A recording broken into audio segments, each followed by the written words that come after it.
Hello बालक and बालिकाएं, कैसे हो? ठीक हो? इस लॉकडाउन में पढ़ाई कर रहे हो? पढ़ाई नहीं कर रहे होगे तो आने वाला समय में वो दर्द होगा कि रोते रोते रह जाओगे।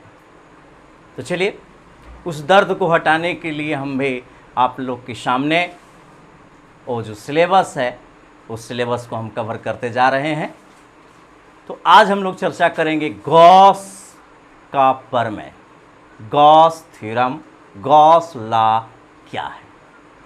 तो जरा सा आप लोग प्रीवियस वीडियो में ज़रूर देख लीजिएगा कि उसमें हम चर्चा किए थे कि इलेक्ट्रिक फ्लक्स, यदि किसी क्लोज सरफेस के बाहर यदि कोई चार्ज है तो उससे होकर गुजरने वाला electric flux, total electric flux कितना था? 0 था। मगर यदि चार्ज किसी क्लोज सरफेस के अंदर है तो हमने निकाला था कि इलेक्ट्रिक फ्लक्स का वैल्यू कितना होना चाहिए, तो वो आया था Q/ε0। ठीक है। और ये चर्चा आपको गॉस साहब, जर्मन वैज्ञानिक, जर्मन गणितज्ञ गॉस साहब ने चर्चा किया था। गॉस साहब एक साधारण घर में ही पैदा लिए थे। उनके पिताजी ईटा, जो बिल्डिंग बनती है, वो ईटा चुनने का काम करते थे, ढोने का काम करते थे। मगर उनकी गजब की प्रतिभा थी। एक बार की बात है कि स्कूल में सर ने 1 से लेकर 100 तक कहा कि जोड़ कर लाओ। तो गॉस साहब ने मात्र 1 मिनट में इसको सॉल्व कर दिया। उन्होंने तुरंत आंसर दिया। अध्यापक, शिक्षक पूछे कि ऐसा, इसको जोड़ने में तो बहुत समय लगता है। तो उन्होंने कई गणित के बारे में रिसर्च किया और उसी प्रकार वह विज्ञान में भी, साइंस में भी रिसर्च करना शुरू किया और उसका रिजल्ट देख ही रहे हैं। इसीलिए गॉस साहब ने गणित के बारे में कहा था कि गणित क्या है? तो गणित विज्ञान की रानी है। तो राजा कौन हुआ? विज्ञान की रानी है कौन? गणित। तो राजा कौन हुआ? विज्ञान हुआ। ठीक है। तो आइए हम चर्चा करते हैं गॉस का प्रमेय क्या है। तो गॉस का प्रमेय, जस्ट पहले इलेक्ट्रिक फ्लक्स जो हम कैलकुलेट किए थे वो जरा वीडियो जरूर देख लीजिएगा। उसमें हमने कैलकुलेट किया था कि इलेक्ट्रिक फ्लक्स कितना होगा, तो आपका आया था Q/ε0। बस इसी को इन्होंने एक नियम प्रस्तुत कर दिया। इन्होंने कहा, क्या कहा? तो गॉस थ्योरम क्या कहता है कि किसी भी बंद सतह से होकर गुजरने वाला या गुजरने वाली, क्या ये नर और नारी है? नहीं, गुजरने वाला हो चाहे गुजरने वाली हो, कौन सा गुजरेगा? इलेक्ट्रिक फ्लक्स, कुल विद्युत फ्लक्स। वो जो क्लोज सरफेस है उसमें उपस्थित कुल आवेश, जितना भी चार्ज होगा, टोटल चार्ज है ना, कुल आवेश के 1/ε0 के गुणनफल के बराबर होगा। Total flux Q equal to है Q नेट गुने 1/ε0। तो फ्लक्स का हम लोग फार्मूला पढ़े थे, E/dA cos थीटा। तो अगर टोटल निकालना होगा तो हम लोग क्या करेंगे? इंटीग्रेशन का इस्तेमाल करेंगे। और क्लोज सरफेस है इसलिए यहां पर एक गोला लगा दीजिएगा और इस इंटीग्रेशन का नाम हो जाएगा सरफेस इंटीग्रेशन। ठीक है। तो ये टोटल कितना आता है? कुल आवेश बटा ε0, कुल आवेश बटा ε0। ठीक है। जैसे मान लो कि यहां पर कोई पॉइंटेड चार्ज है प्लस Q1, यहां पर है -Q2, यहां पर पॉइंटेड चार्ज है -Q3, यहां पर है आपको +Q4। और मान लो कि यह क्लोज सरफेस से घिरा हुआ है। टोटल जो फ्लक्स होगा वो इन्होंने क्या बतलाया? कुल ये जो क्लोज सरफेस है इसके अंदर में जितने भी आवेश हैं उसका अलजेब्रिक सम कीजिए, जानते ही होंगे। जैसे पॉजिटिव है तो +Q1, नेगेटिव है तो माइनस में ही, फिर ये भी मेरा नेगेटिव में चार्ज है, ये मेरा पॉजिटिव में चार्ज है, बटा में हो जाएगा एप्सिलॉन नॉट। तो इसी को यहाँ पर हम लिख दिए हैं Q नेट, यानी कुल आवेश का 1/एप्सिलॉन नॉट का गुणनफल के क्या होगा, ये बराबर होगा। तो आइए अब हम गॉस थ्योरम जो कहा उसको हम सिद्ध करते हैं कि कैसे इन्होंने कहा कि कुल इलेक्ट्रिक फ्लक्स जो होगा वह Q/एप्सिलॉन नॉट के बराबर होगा। ठीक है, आगे की ओर बढ़ते हैं। आइए प्रूफ में। तो बोर्ड में क्वेश्चन इस तरह से आता है कि गॉस का प्रमेय क्या है। तो गॉस का प्रमेय जो हमने लिखा है ना, ये लिख देना है, और ये जो फार्मूला है फार्मूला को स्थापित कर देना है। और उसके बाद पूछता है कि इसे सत्यापित करें। तो सत्यापित कैसे करेंगे बोर्ड लेवल पर, तो यहां पर हम देंगे प्रूफ। प्रूफ में क्या देना है, प्रूफ में माना कि एक पॉइंटेड चार्ज है Q, इससे R दूरी पर एक बिंदु P है जहां विद्युत क्षेत्र की तीव्रता दिया हुआ है कि E है। लिखना पड़ता है, आप लोग का डिस्प्ले पर दिखाई देगा और उसको आप लोग डाउनलोड कर लीजिएगा।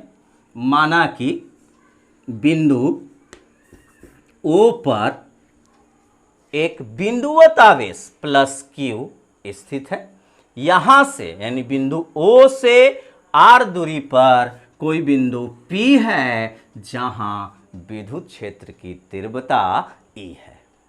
ठीक है, इसके बाद करना क्या है कि जिस पॉइंट पर आप निकालना चाहते हैं इलेक्ट्रिक फील्ड या गॉस थ्योरम को सत्यापित करना चाहते हैं, तो वहां पर गॉस साहब ने जब भी चर्चा किया है तो एक बंद सतह की चर्चा किया है, और बंद सतह जो होना चाहिए वह सिमेट्रिक होना चाहिए। आगे हम चर्चा करेंगे कि सिमेट्रिक कैसे पहचान करेंगे, ऐसे प्रीवियस वीडियो में भी हम चर्चा कर चुके हैं। एक ऐसा हम सरफेस, क्लोज सरफेस का निर्माण कर रहे हैं जो कैसा है, सिमेट्रिक है। इसको गॉसियन सरफेस भी कहते हैं। इसको हम लोग क्या कहेंगे, गॉसियन सरफेस। आगे हम चर्चा करेंगे कि गॉसियन सरफेस क्या है। ठीक है, तो गॉस का प्रमेय तभी लागू होगा जब आपका सरफेस कैसा हो, सिमेट्रिक हो। देखिए बहुत अच्छी हो गया है, थोड़ा सा एक पॉइंट यहां ले लेते हैं, +Q, यहां से R दूरी पर बिंदु P है, यहां पर इलेक्ट्रिक फील्ड E है। ठीक है, माना कि वो सब आपको डिस्प्ले पर रहेगा।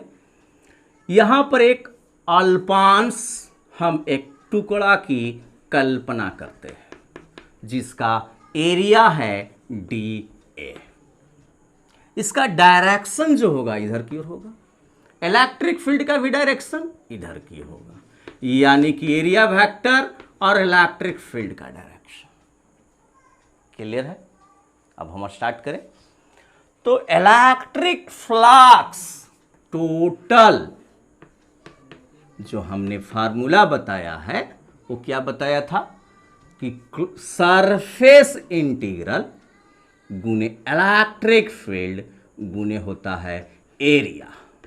वेक्टर के फॉर्म में डाल दिया, यानी कुल विद्युत फ्लक्स का जो फार्मूला था वो यही था कि किसी भी क्लोज सरफेस का यदि इलेक्ट्रिक फ्लक्स निकालना चाहते हैं, टोटल इलेक्ट्रिक फ्लक्स, तो फार्मूला होगा surface integration E vector dot dA vector. ठीक है, अब इसी को हम आगे की ओर बढ़ाते चले जा रहे हैं, यानी कि टोटल जो इलेक्ट्रिक फ्लक्स होगा, तो यहां डॉट में है तो इसको मैग्नीट्यूड में अगर हम लिखेंगे वेक्टर के फॉर्म में है तो E dA cos theta. Theta समझो कितना होगा, जिधर इलेक्ट्रिक फील्ड का डायरेक्शन है उधर ही एरिया का डायरेक्शन है, तो थीटा कितना हो जाएगा, 0 डिग्री हो जाएगा। ठीक है, तो हमारा cos 0 और cos 0 0 नहीं 1 होता है, तो हमारा टोटल जो मेरा इलेक्ट्रिक फ्लक्स होगा वो हो जाएगा surface integral, close surface integral E गुने dA। तो अब आ जाएगा टोटल फ्लक्स। यहां ध्यान दीजिए कि इलेक्ट्रिक फील्ड जो है वो मेरा कांस्टेंट है कि वेरिएबल है, ये देख लिया जाए। तो यहां अगर एरिया है तो ये डिस्टेंस सेम है r, तो इलेक्ट्रिक फील्ड का पॉइंटेड चार्ज के लिए फार्मूला था 1/4πε0 Q/r²।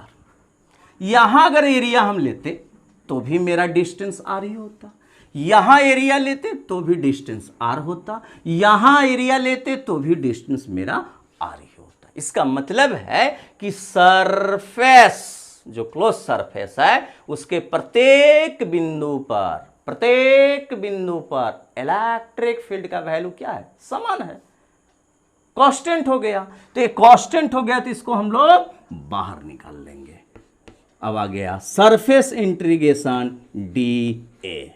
इसका मीनिंग क्या हो रहा है कि ऐसा छोटा छोटा टुकड़ा जोड़ते जाओ तो कितना के बराबर मिलेगा। तो ये जो गोला है और गोला का जो सरफेस है उस सरफेस के क्षेत्रफल के बराबर मिलेगा। जो फार्मूला क्या होता है, 4πr²। तो total flux is equal to, electric field का फार्मूला होता है 1/4πε0 Q/r², और गुने में हो जाएगा क्या चीज, इसका एरिया हो जाएगा 4πr²। गुना में है, यानी कि थोड़ा सा ना है तो ऐसे करके लिख देते हैं,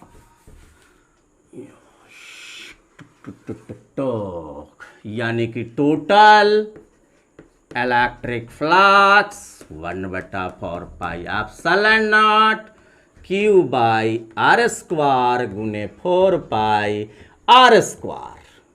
मुथैया मुरली धरन 4πr² चला गया।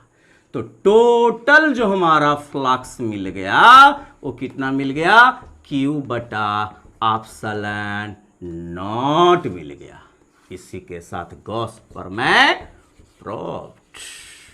क्लियर है, सिद्ध हो गया कि किसी भी बंद सतह से होकर गुजरने वाला कुल विद्युत फ्लक्स जो होगा वह उसमें उपस्थित आवेश के 1/ε0 के गुणनफल के बराबर होगा।